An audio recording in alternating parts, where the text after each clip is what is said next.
Don't the Sosbys just make you sick? All that talent. I mean, they're oozing with talent. Praise God, and I love hearing that. Well, this is a special day, and I'm looking forward to being able to preach a message that I think is geared not only to our children and our young adults, but every person of every age, I think, needs to hear this because of what's being taught in the world around us. And that is the big debate over creation versus evolution. I titled this message today, and you have your notes in your bulletin there, Why Evolution is Wrong. This will be the first part of a four-part series. And this is not your normal sermon. Normally I try to do a good 3-point alliterated outline for you to follow along with, hopefully for you to take home. And I know you've memorized it all week, right? I try to do something that's comfortable for me and probably comfortable for you as well. This is not one of those kind of sermons. This is something that's a little more geared towards a teaching moment where we will all hopefully learn something from this today. Last Sunday I went and went to the youth Sunday school class, and I said, guys, I need you to do me a favor. I need you to bring me your textbooks on either science, maybe like life science or earth science, or maybe a history book on world history. And they looked at me like, what? I said, yeah, I need some textbooks to be able to go through and use it as a sermon illustration. We don't have textbooks. And now I'm looking at them like they're weird. What do you mean you don't have textbooks? They said it's all online. They do everything online now. That blew my mind. To not carry around a 300-pound backpack full of books. That's how I got my workout when I was a student, was carrying around books after book after book. But they didn't have any of those. So I had to go to my own son's library and pull out some of his books. Because my son, for a while there, had a fascination with dinosaurs. And so this is not a high school science book. This is a preschool book. The really big, awesome book, Dinosaurs. And on the very first page of the content here, it says the dinosaurs were among the most successful animals of all time. They lived on Earth for over 160 million years, and they were big. Very first sentence in a preschool book. Here's another one we got for them. Because, by the way, my son really liked dinosaurs.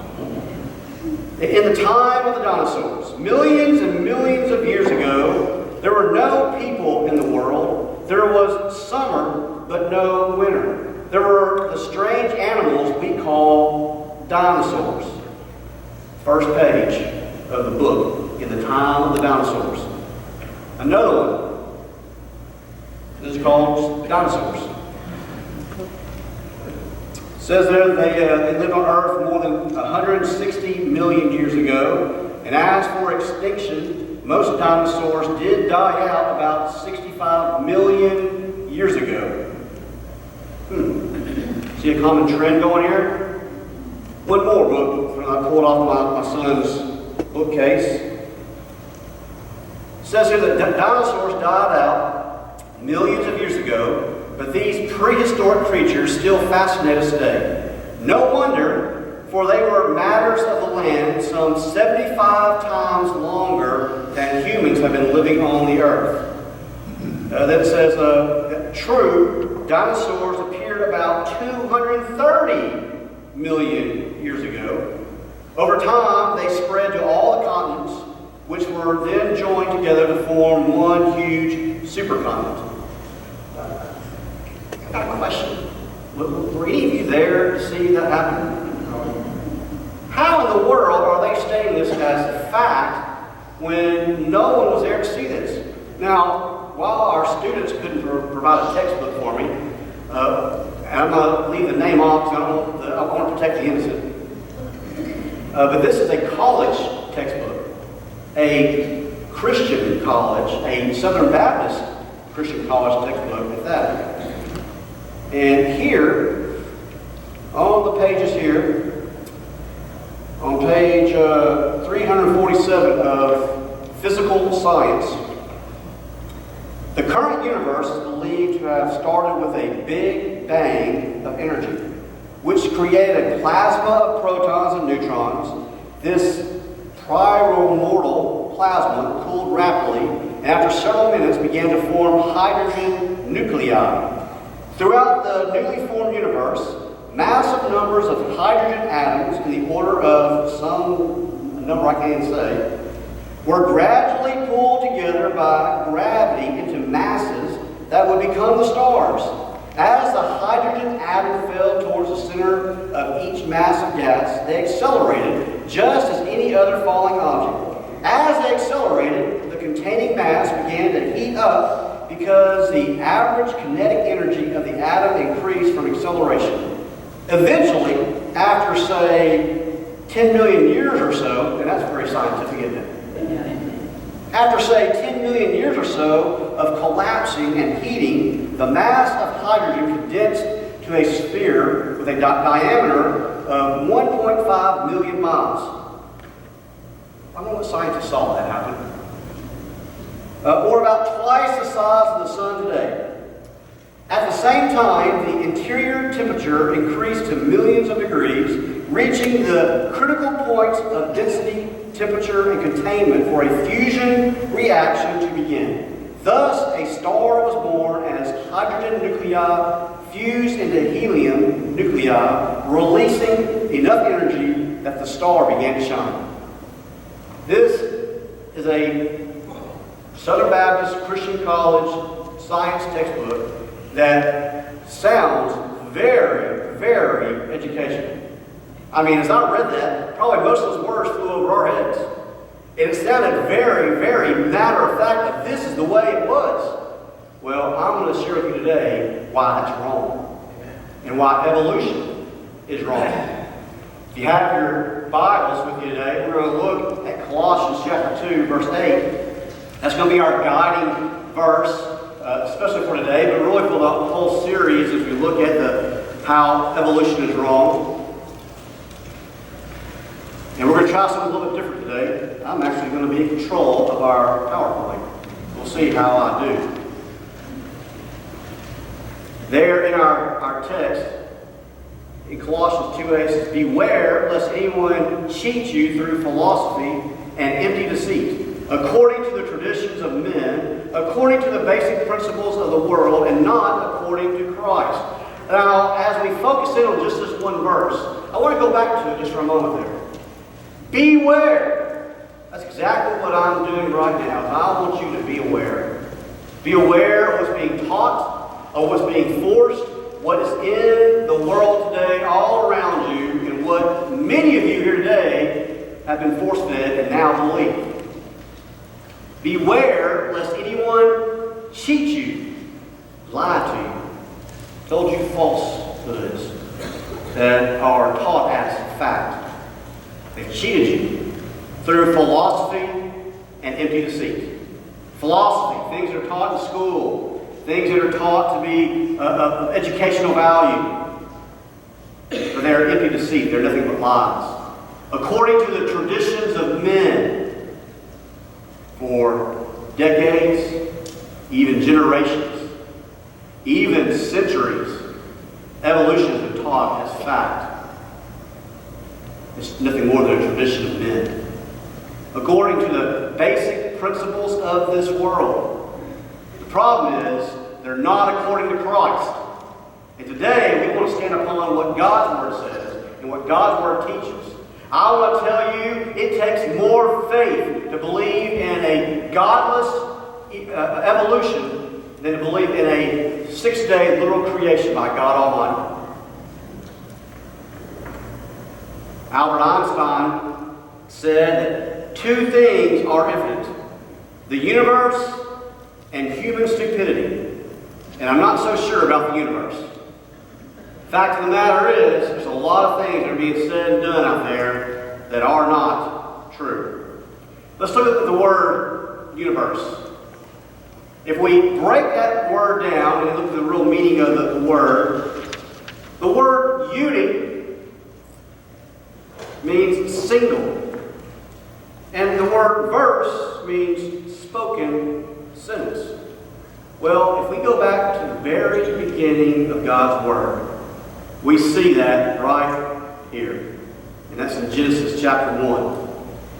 It says in verse 1, "In the beginning God created the heavens and the earth. The earth was without form and void, and darkness was on the face of the deep. And the Spirit of God was hovering over the face of the waters. Then God said." The spoken word of God. The single spoken word of God. As He spoke, and as Jeff shared through his devotion for our children. And by the way, Jeff, there's no need for you to preach this because you did a better job than I could have done. As God spoke all these things into being, just His Word had the power to bring it all about. He didn't build the universe, He spoke it. He speaks now and the waves lie down. He speaks and the dead come to life. And one day He will speak and all the dead will rise up out of the grave. Every molecule in this universe obeys His voice except for one. And that's those that make up mankind. We do what we want to do and what pleases man, not God. Well, we're talking about science, so let's look at that word, science. It is systematic knowledge derived from observation, study, etc. Now, I read to you a lot of quotes in some books. One's a college science book. Others are just books for preschoolers to read about dinosaurs. And all of them stated things that were as fact as though they were scientific fact. But not one of those were observed, as we see the definition there. Not a single one of those things about the millions of years was seen or observed. The science book talked about how things began spinning rapidly and heating and contrasting and things like that. Not a single person ever observed that, studied it, and yet it's taught as scientific fact. There are 6 meanings of evolution that we think of. The first 5 are what you would probably think of when you hear the word evolution. The first, and I know it's hard to read up on the screen. I'm going to try to help you out there. The first is cosmic evolution. And that's the origin of time, space, and matter. We know it as the Big Bang. Read about it in the college textbook just a moment ago. The second meaning of evolution is chemical evolution, and that's the origin of higher elements from hydrogen. The third is stellar and planetary evolution, and that's the origin of stars and planets. The fourth is organic evolution, that is the origin of life. And then the fifth is macroevolution, that is changing from one kind to another. In other words, a frog turns into a monkey, which turns into a human. That would be macroevolution. I know that's not the way the textbooks would teach it, but I'm just going to give you a random generalization of what would be said of macroevolution, from changing from one kind to another. Now, as we look at these first 5, not a single one of these has ever been observed. Now, what did the word science mean? It's something that's studied and observed. It's a study of observing things and seeing how it happened. But not a single one of these was ever observed. But yet those are the things we normally think of when we hear the word evolution. Well, there's one more meaning of the word evolution. That's the 6th one. Microevolution, sorry. Not sure what I did there. And that is variations within kinds. That is, we have hundreds of different breeds of dogs. They're all canines, but yet we have Rottweilers and Poodles, and we have all different kinds. We have different breeds of cats. We've got tigers and lions and house cats and furry cats and skinless cat or hairless cats, whatever they are. We all have different cats. They're all felines. That'd be awful, wouldn't it? I would hate for that cat. Well, they're all felines. Well, the science world takes microevolution, something that has been observed, that we can all say, oh yeah, we know for a fact that microevolution has occurred. I mean, what happens when you breed a horse and a donkey? You get a mule. And we say, yes, of course. happen. And so scientists will now say, oh, because of that, we can now prove all the others. No, you can't. There's a difference between microevolution and all 5 of the other forms of evolution. Many think that Charles Darwin invented evolution, but he didn't. It's actually fowls of Miletus, and this goes back pre-Christ. 640 to 546 years BC, and not BCE, by the way. BCE is not something being taught in schools. Y'all know what that word is, don't you? Some are shaking their head yes, some are going no. Some of you might have good teachers, others not so much. BCE stands for before the Common Era. And that's not what our textbooks say. Before the Common Era. Because why? They want to take Christ out of our textbooks. Folks, it is BC, before Christ.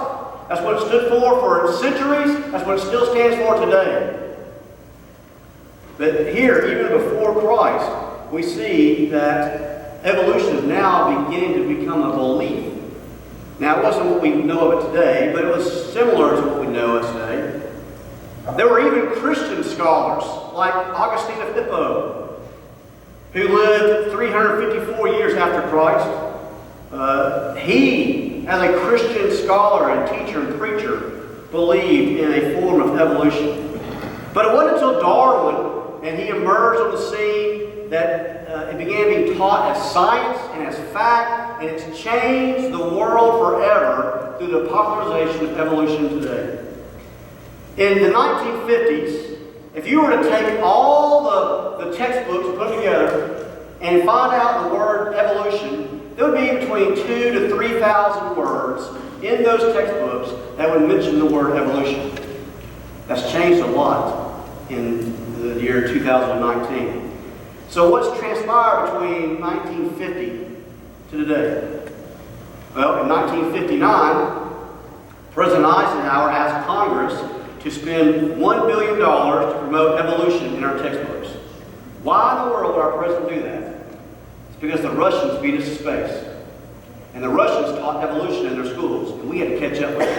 And so evolution was now being forced into our school system.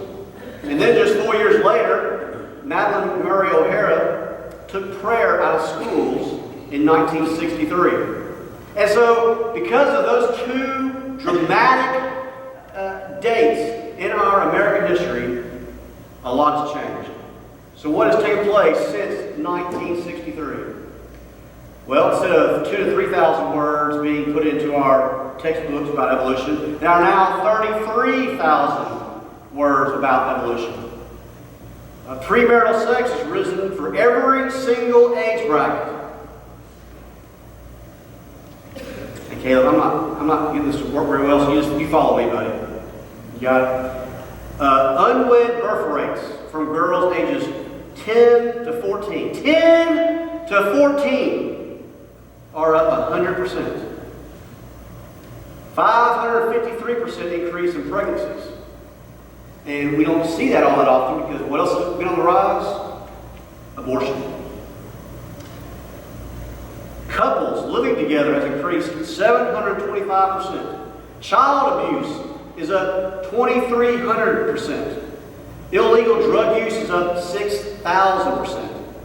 Violent crime offenses are up 995%. The SAT score in 1963, average score was 980. And if we were to base upon the same test of then, the average score would be about just under 900. But since then, they have changed the test and made it a whole lot easier than it was in 1963. And teen suicide rate is almost triple. Now, as I share these very sobering, scary statistics, I want to speak to our teenagers here, and even our children who are in the worship with us today. Not a single one of those things are your fault. You didn't ask for that. You didn't bring it on. You are not to blame for any of those horrible statistics. One thing you can now do is change it. You can be the solution to the problem. But unfortunately, my generation and the generations before me have let you down. We allow evolution to be taught as fact.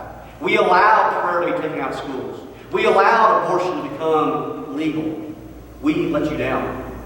Today, and in the few Sundays to come, I want to share with you, share with our children, share with each and every one of you. Folks, there's a truth out there that we need to know, we need to stand on, and we need to defend. And that is that evolution is wrong. Creation is God's plan. So let's live it and let's teach it. You know the difference between a fairy tale and what's being taught as evolution? A small little phrase of millions or even billions of years. See, a fairy tale tells you that if you were to kiss a frog, that frog does what?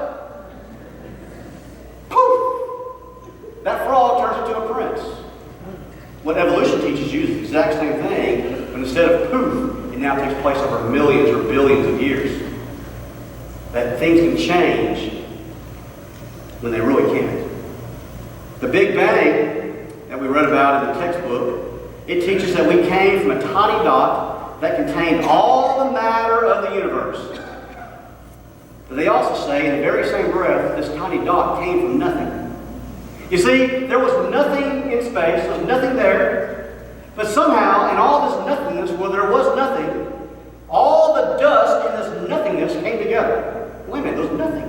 How is there dust and nothingness? I guess it must be in my house, I don't know.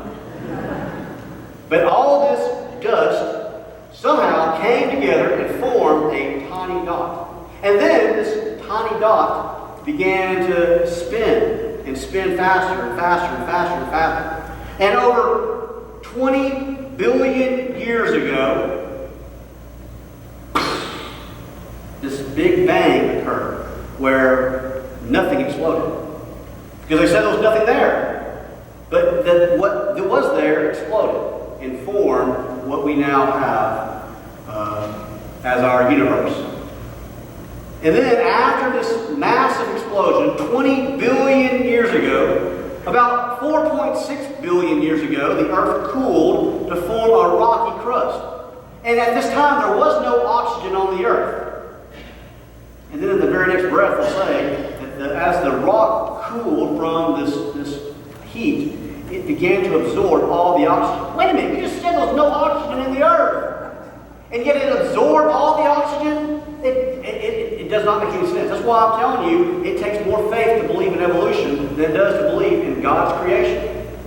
The rocks absorb the oxygen, and then over about 1 billion years, those rocks absorbing oxygen began to evolve into living matter. Well, I want to share with you some of the inaccuracies of this theory of Big Bang. The inaccuracies with Big Bang. The first one, teenagers, have y'all ever studied the law of conservation of angular momentum? I can't say it, much less know I studied it or not. You probably have. You just don't know it. You don't know by this name. This is what that says. The law of conservation of angular momentum states that the pieces of the object spinning break off. And then as they will fly off in the same direction as the object spinning. In other words, in other terms, Jeff, if you were to go out in the parking lot and get the church bus, and you say, okay, everybody, we're going to pile in the bus. Okay, now it's kind of hot here, so we're going to roll down all the windows and open the doors. But we're going to test this baby out, and we're going to see what he can do in the parking lot. So he starts doing donuts.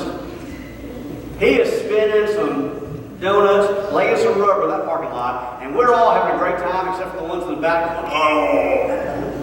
Well, all of a sudden, with all this spinning around the parking lot, with the windows down, the doors open, all of a sudden, we start flying out.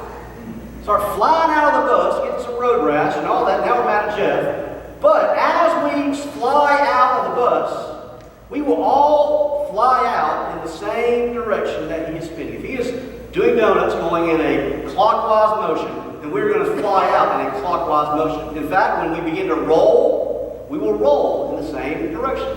We won't go in an opposite direction. Now, have you studied that before? Does that make any sense? Some of y'all will say yes. Some of y'all actually pay attention to class. So if that is a law, that's not a theory. Big Bang's a theory. Evolution is a theory. This is a law. This can be proven. This can be observed. So this is a law. So why is it that 3 of the planets in our solar system spin in the opposite direction? And of the 91 known moons in our solar system, 8 of them rotate backwards. Jupiter, Saturn, and Neptune have moons that orbit in both directions. If the Big Bang were true, which is not, but if it were true, then matter would be distributed evenly throughout our solar system. But when you go out tonight and you look at the stars, you will see clusters of stars here and gaps here. That's because they're not distributed evenly. They're not spread out the way this law says that it would. What about the law of thermodynamics? You ever heard of that one? You've probably heard of it. You may not remember what it is. The second law of thermodynamics says that everything tends towards disorder. Rot, decay, rust. Nothing is improving. It's always getting worse. Yet, evolution says that over billions of years ago, we evolved from this formless matter. And the scientists say that adding energy is what overcomes the second law of thermodynamics. So by adding the sun, they are now able to say, well, that supersedes what the law of thermodynamics says. Okay, so you add in the sun. What does the sun, the wind, the rain, what does it do? If you were to go out and you were going to go to the beach and you're going to put something out into the beach right there at the edge of the water, I don't know, let's say it's a bologna sandwich. You're going to put it right there. Do you think the power of the waves are going to make that bologna sandwich be bigger or stronger or better? No. What if you took something out and placed it in the wind and you put it up on a stake? Do you think the wind's going to make that thing get bigger, better, and stronger? No, it's going to deteriorate it. What about the sun? Anybody ever had shingles on their roof get better because the sun's beating down on it? No, you usually have to replace the shingles on your roof because the sun has destroyed them. The sun has no ability to make this better. It only has the ability to destroy. Just like when you add energy to it, a bomb, like the atomic bomb, it didn't make it a peaceful thing, it made it a destructive thing. The theory of evolution teaches us survival of the fittest. That's one of the things that Charles Darwin really got popularized, the survival of the fittest. And that believes that one being would not help another being to survive. It's all about self. It's all about doing what helps self and not anything else. However, birds like robins and thrushes, they whistle to warn other birds of a hawk or other predator. Honeybees will suicide attack to protect the hive. The tick bird warns the rhinoceros of approaching enemies. And there are some shrimp that clean other fish in the ocean. So here are living, observable examples of things that are helping other animals in direct contradiction of survival of the fittest. A frog turning to a prince in an instant is a fairy tale. And science classes are teaching the same delusion, but only took place billions of years to get here. Now, we hold scientists on a pedestal, and I understand they are brilliant people. They've got PhDs that go a mile long. And I applaud the work they did to put into their education. But they are infallible.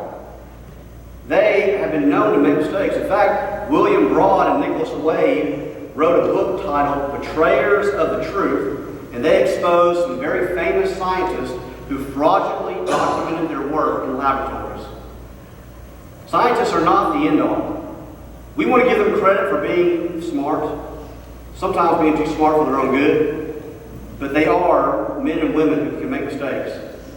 They have made theories that are inaccurate.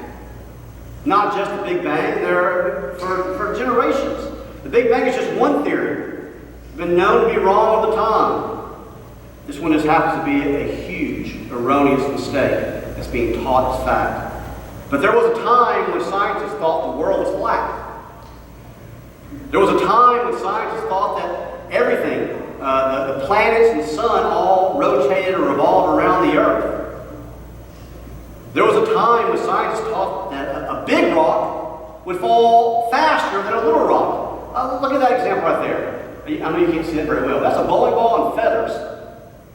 And I don't know about your eyes, my eyes see them landing together at the exact same time. How? It's because we observe this to be a fact.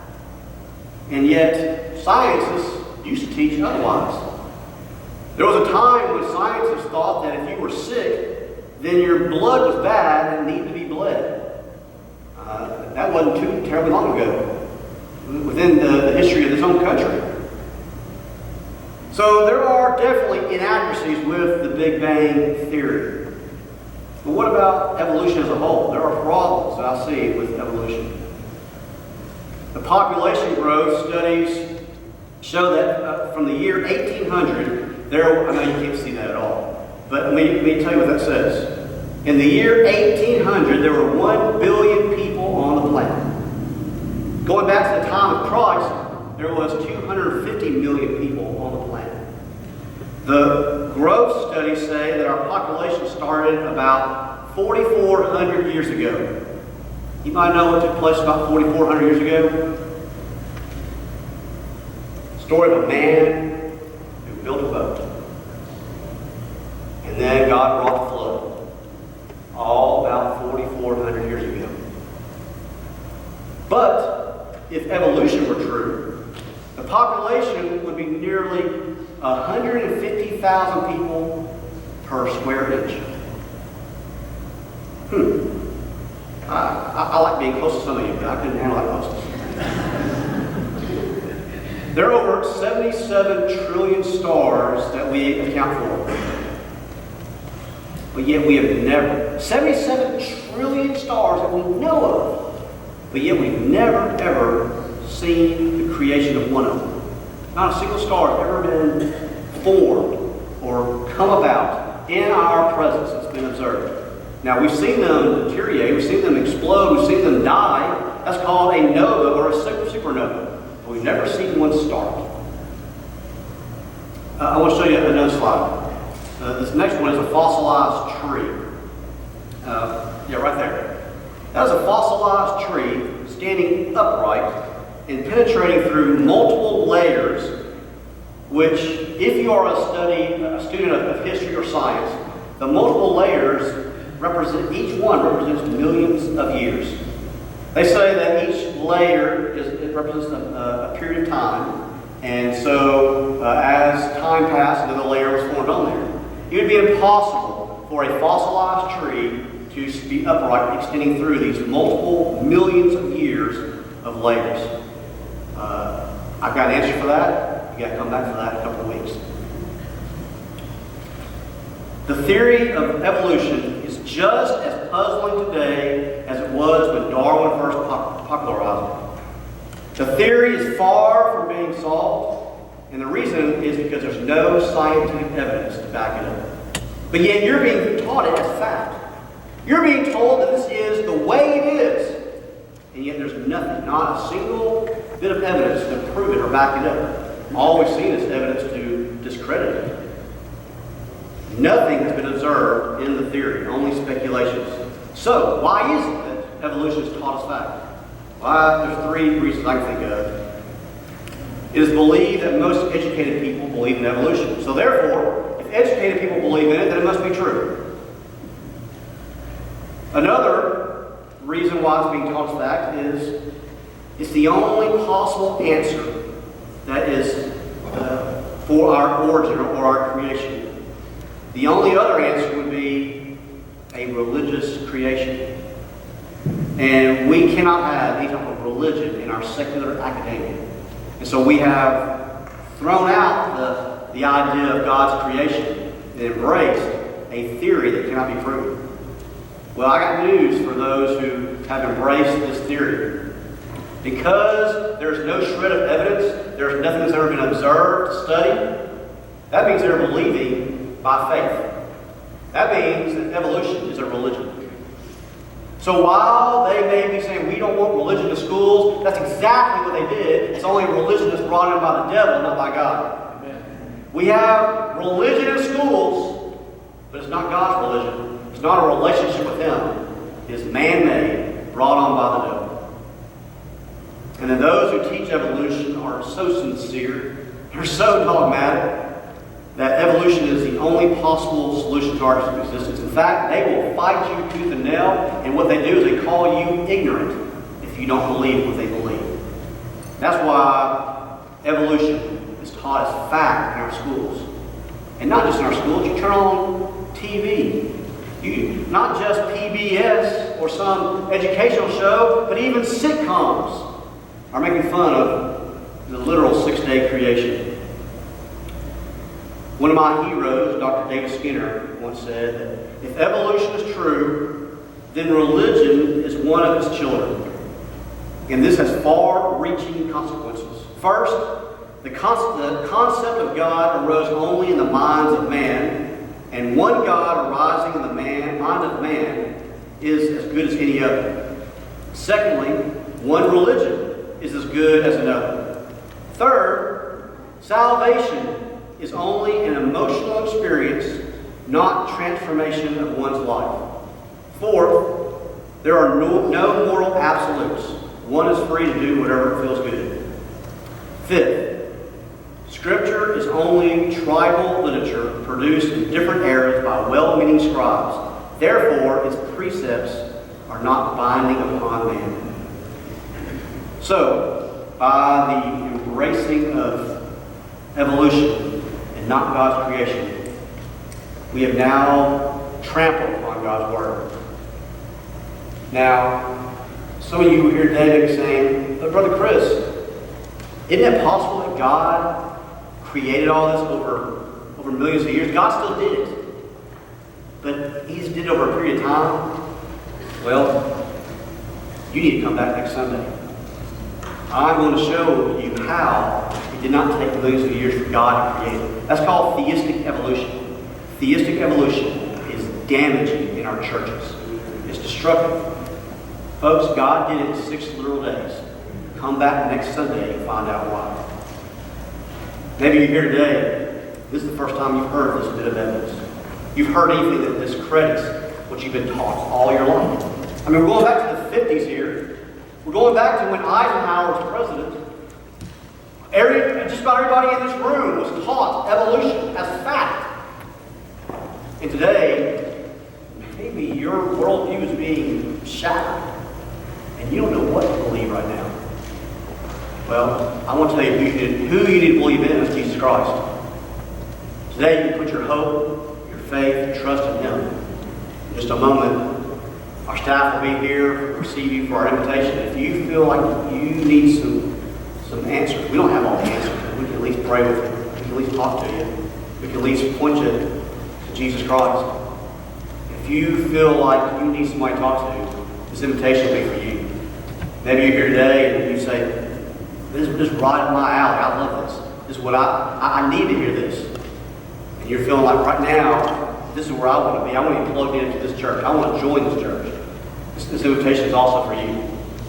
Maybe God's got a burden on your heart. Maybe right now you're thinking of a friend who needs to hear this, and you're burdened about them. You want to come and pray for them at your prayer altar. However God's speaking to you, whatever it is He's speaking to you about, this invitation belongs to Him. It's offered for you.